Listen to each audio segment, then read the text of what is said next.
Here are the 5 most common issues when your image won't load. First, if you're linking to an image, check the image URL. It sounds obvious, but one typo can completely break the image. Make sure the entire link is correct, from the domain name to the file path. Also be sure the image is still being hosted by the link provider.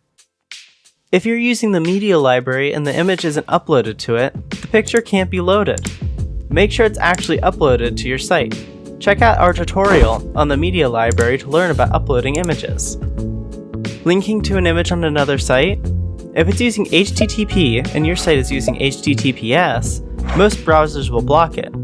Instead, try to find an HTTPS version, or, if you have permission, download it and upload it to your own media library.